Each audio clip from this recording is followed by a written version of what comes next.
Hello students, आज हम विज्ञान और प्रौद्योगिकी कक्षा 10वीं भाग 2 में हम जो है हरित ऊर्जा लेसन पढ़ रहे थे। 5वां लेसन हमारा हरित ऊर्जा में हमने देखो विद्युत निर्मित केंद्र के बारे में पढ़े थे। उसमें हमने देखा था माइकल फैराडे की खोज से हम लोग जो इलेक्ट्रोमैग्नेटिक इंडक्शन जो है सिद्धांत का उपयोग करके विद्युत निर्मित ऊर्जा केंद्र के बारे में पढ़े। उसमें हम जो है पहला इसमें एक होता था ना हमारा ऊर्जा का स्रोत, यानी कि हमें कौन से ऊर्जा की ज़रूरत पड़ती है। अब जो हम इस वीडियो में पढ़ रहे हैं इसमें परमाणु ऊर्जा पर आधारित विद्युत ऊर्जा निर्मित केंद्र देख रहे हैं। यहाँ पर किसका उपयोग हो रहा है? परमाणु के बारे में। कौन सी ऊर्जा का उपयोग हो रहा है? परमाणु ऊर्जा।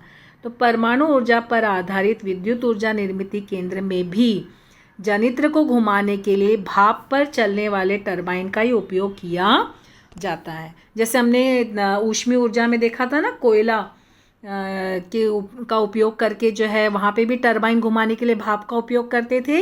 यहाँ भी जो टरबाइन जो है जनित्र को घुमाने के लिए जो टरबाइन का यूज़ होगा उसमें भी भाप का ही उपयोग करेंगे टरबाइन को। लेकिन यहाँ पे हम भाप किसके द्वारा ले रहे हैं? यूरेनियम या प्लूटोनियम जैसे परमाणु के विखंडन से निर्मित होने वाली ऊष्मा ऊर्जा का उपयोग पानी से उच्च तापमान और दाब का वाष्प निर्माण करने के लिए किया जाता है। जैसे कोयला का हम ऊष्मीय ऊर्जा में देखे थे, कोयला के ज्वलन से, कोयला को जब जला रहे थे तो उसके ज्वलन से हमने मतलब वहाँ पर क्या हो रहा है, पानी की भाप बन रही। लेकिन यहाँ पर परमाणु ऊर्जा केंद्र में क्या होगा? परमाणु का उपयोग करें। कौन से परमाणु? यूरेनियम या प्लूटोनियम, ये दोनों में से कोई एक परमाणु का उपयोग होगा। और उसमें भी क्या होता है, जब ये परमाणु में विखंडन करते हैं तो जब वो विखंडन होता है, फिशन होता है, तो फिर क्या होता है? ऊष्मा जो है उसका उपयोग होता, ऊष्मा बनती है, गर्मी मतलब गर्म होता है और उससे फिर पानी जो होता है उसका वाष्प में रूपांतरण होता है। ये वाष्प में रूपांतरण एकदम उच्च तापमान और दाब, हमने देखा ना भाप से चलने वाला टरबाइन का उपयोग क्यों करते हैं? क्योंकि जो पानी है उससे क्या होता है, तापमान ज़्यादा रहता है, उसका दाब भी ज़्यादा रहता है। तो इसकी शक्ति से टरबाइन घूमता है और जब टरबाइन घूमता है तो जनित्र घूमता है तो विद्युत की निर्मित होती है। इसके लिए परमाणु विद्युत केंद्र की रचना का प्रवाह आकृति इस प्रकार से दिया है। क्या है? परमाणु विखंडन के लिए परमाणु भट्टी, तो उससे क्या हुआ? जब परमाणु विखंडन हुआ तो ऊष्मा बनी, तो उससे पानी से वाष्प की निर्मित और फिर उसके बाद भाप पे चलने वाला टरबाइन और फिर उससे जनित्र घूमा और विद्युत ऊर्जा का निर्माण हुआ। ये प्रवाह आकृति है। ये इसके बारे में कैसे निर्माण हुआ उसके बारे में आया तो ये लिखना, और सिर्फ प्रवाह आकृति है तो ये लिखना। लेकिन अगर तुम्हें इसके बारे में लिखना है तो पूरा लिखना, ठीक है? प्रवाह आकृति भी बनाना। और इसके अलावा जो यहाँ पर क्या हो रहा है, ये जो पानी है, ये पानी इसकी भाप को जो है ठंडा करके वापस इसको बॉयलर में पानी बना के भेजा जा रहा है। और यहाँ पे ईंधन का उपयोग कौन सा हो रहा है? यूरेनियम या प्लूटोनियम, दोनों में से या करके लिखना। हाँ, ऑब्लिक डालना क्योंकि दोनों में से कोई एक होता है। तो ये जो प्रवाह आकृति है ये परमाणु विद्युत निर्मित केंद्र में ऊर्जा का जो यहाँ पे निर्माण मतलब विद्युत का जो निर्माण हो रहा है उसकी प्रवाह आकृति है। लेकिन अब जो ऊर्जा का उपयोग हो रहा है तो यहाँ पे ऊर्जा का उपयोग जो हो रहा है किस ऊर्जा का किस ऊर्जा में रूपांतरण हो रहा है वो अब पढ़ेंगे। यानी यहाँ पे क्या हुआ, कौन सी ऊर्जा है? परमाणु ऊर्जा। इसका रूपांतरण पहले किस में? ऊष्मीय ऊर्जा, क्योंकि परमाणु विखंडन हुआ, ऊष्मा का निर्माण हुआ। फिर ऊष्मीय ऊर्जा का निर्माण किस में हुआ? वाष्प में। वाष्प से क्या हुई? गतिज ऊर्जा, क्योंकि भाप बनी ना, तो तुम्हें पता ना भाप तो जो है वो एक जगह स्थिर तो रहती नहीं है, इसके लिए गतिज ऊर्जा। और फिर गतिज ऊर्जा, फिर इससे क्या हुआ? भाप से क्या चला? टरबाइन चला, तो टरबाइन भी घूम रहा है, तो कौन सी ऊर्जा हुई? गतिज ऊर्जा। और फिर जब टरबाइन घूमा तो क्या निर्माण हुआ? जनित्र घूमा, जनित्र से किसका निर्माण हुआ? यहाँ पे विद्युत ऊर्जा का निर्माण हुआ। ये जो है परमाणु विद्युत निर्मित केंद्र में ऊर्जा के रूपांतरण की प्रवाह आकृति है। ध्यान देना है, एक एक छोटी छोटी बातों का ध्यान देना। यहाँ पे क्वेश्चन क्या पूछा है, तो जब तुम्हें ऊर्जा के रूपांतरण के बारे में पूछा तो बताना पहले परमाणु ऊर्जा का रूपांतरण किस में हुआ? ऊष्मीय ऊर्जा में, क्योंकि परमाणु विखंडन हुआ ना तो ऊष्मा का निर्माण हुआ। फिर ऊष्मीय ऊर्जा का रूपांतरण किस में? वाष्प में।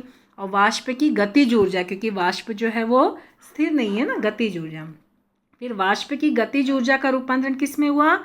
टरबाइन और जनित्र, दोनों है ना, टरबाइन की और जनित्र, यहाँ पे जनित्र भी लिखना, दोनों की गतिज ऊर्जा, क्योंकि दोनों घूम रहे हैं ना, टरबाइन घूम रहा है, टरबाइन से जनित्र घूम रहा है, इसके लिए गतिज ऊर्जा। ठीक है, और फिर उसके बाद विद्युत ऊर्जा का निर्माण हुआ, विद्युत ऊर्जा ही है, इसके लिए यहाँ कुछ नहीं लिखना है। अब ये जो परमाणु विखंडन हम बार बार पढ़े ना, परमाणु विखंडन क्या है?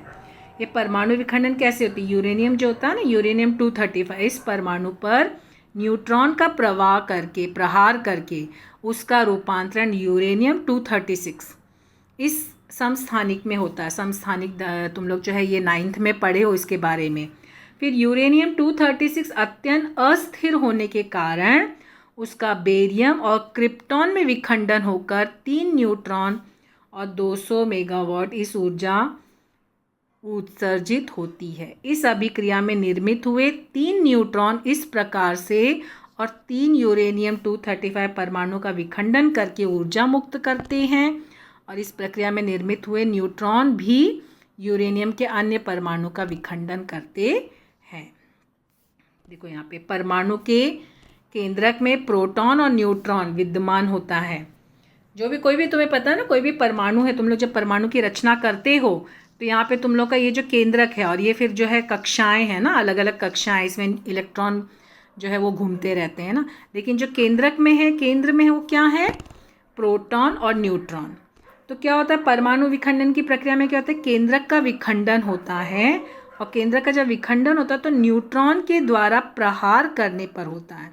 विखंडन कब होता है? न्यूट्रॉन के द्वारा प्रहार होता है, तो उसके कारण क्या होता है? ऊर्जा मुक्त होती है, और इस ऊर्जा को न्यूक्लियर एनर्जी या परमाणु ऊर्जा कहते हैं। ठीक है, परमाणु विखंडन की प्रक्रिया कैसे होती है। लेकिन यहाँ पर ऊपर जो दिया है ये किसका है? परमाणु विखंडन ये यूरेनियम का है ना, यूरेनियम का क्योंकि हम लोग जो है परमाणु ऊर्जा विद्युतीय निर्मिती केंद्र के बारे में पढ़ रहे हैं, तो यहाँ पे यूरेनियम का उपयोग हो रहा है, इसके लिए यूरेनियम का विखंडन के बारे में ये है। लेकिन परमाणु का विखंडन कैसे होता है, तो इस तरह ये आंसर लिखना। ठीक है, क्वेश्चन ध्यान से क्या पूछा है और उस हिसाब से। फिर यहाँ पे तुम्हें जो है देखो क्या हो रहा है, इस प्रकार परमाणु विखंडन की ये श्रृंखला चलती रहती है। परमाणु ऊर्जा में यह श्रृंखला नियंत्रित पद्धति से होती है, और जो ऊष्मीय ऊर्जा की सहायता से विद्युत ऊर्जा का निर्माण होता है। देखो ये परमाणु विखंडन हो रहा है, ये जो हो रहा है ना परमाणु विखंडन, न्यूट्रॉन का ये प्रहार हुआ केंद्रीय विखंडन में। तो अब देखो यहाँ पे 1 2 3, फिर प्रत्येक में से 1 2 3 इस तरह से केंद्रीय विखंडन हो रहा है यहाँ पे श्रृंखला अभिक्रिया। फिर ये यहाँ पे इसकी रूपरेखा है, ये जो आकृति है ना इसकी रूपरेखा है। देखो यहाँ पर परमाणु भट्टी है, फिर यहाँ पे वाष्प से नियंत्रित, फिर पानी की वाष्प है जिससे टरबाइन घूमा, ये टरबाइन है, टरबाइन घूमा और फिर वहाँ से जनित्र घूमा और ऊर्जा का निर्माण हुआ। और फिर ये जो गर्म पानी है ये कूलिंग टावर में जाता है, वहाँ से ठंडा होता है और वापस वो बॉयलर में आता है। ठीक है, तो इस तरह से, और ये पंप की सहायता, मतलब ये जो यहाँ पे ये विखंडन की प्रक्रिया हुई और भाप यहाँ पे गया और यहाँ से फिर क्या हुआ, ये पातें घूमती हैं टरबाइन की, उससे विद्युत जनित्र घूमा और जो गर्म पानी है वाष्प जो है ये यहाँ पर आके कूलिंग टावर में जाता है, यहाँ कूल होता है, ठंडा होता है और यहाँ से फिर वो वापस ठंडा पानी बॉयलर में जाता है। लेकिन ये सब जो पानी बॉयलर में जाना भेजना वो काम किसके द्वारा हो रहा है? पंप के द्वारा होता है। तुम्हें पता है ना, पानी जो है हमें चढ़ाना है या कहीं भी उसको प्रवाह करना है तो पंप की सहायता होती है ना। और ये विखंडन की जो, तो देखो अभी आकृति में ध्यान देखो, परमाणु भट्टी आया शब्द, परमाणु भट्टी यानी कौन सी ऊर्जा? परमाणु ऊर्जा पर आधारित विद्युत निर्मिती केंद्र की रूपरेखा है।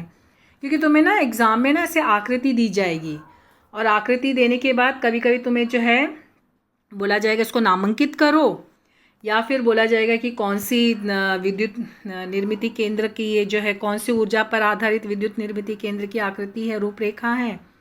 फिर यहाँ पे कौन से रासायनिक ऊर्जा का उपयोग हुआ, कौन से मतलब किसके द्वारा हुआ, ये सब क्वेश्चंस इसमें से आते हैं। ये क्वेश्चन के बारे में, क्वेश्चन पेपर के बारे में बताऊंगी ना, तब तुम लोगों को इसकी जानकारी दूंगी। फिर यहाँ पे देखो, अभी यहाँ पर परमाणु ऊर्जा पर आधारित विद्युत निर्मिती केंद्र में कोयले जैसे खनिज का उपयोग यहाँ पर नहीं होता, अतः वायु प्रदूषण जैसी समस्या उत्पन्न नहीं होती। यहाँ वायु प्रदूषण की समस्या तो नहीं उत्पन्न हो रही क्योंकि यहाँ पे जो है कोयले का तो उपयोग नहीं हो रहा है, ठीक है। लेकिन इसके अलावा परिपूर्ण यहाँ पर कौन सा परमाणु ईंधन का उपयोग हो रहा है। परमाणु ऊर्जा निर्मित एक अच्छी ऊर्जा का स्रोत है, लेकिन इसमें कुछ समस्याएं भी हैं।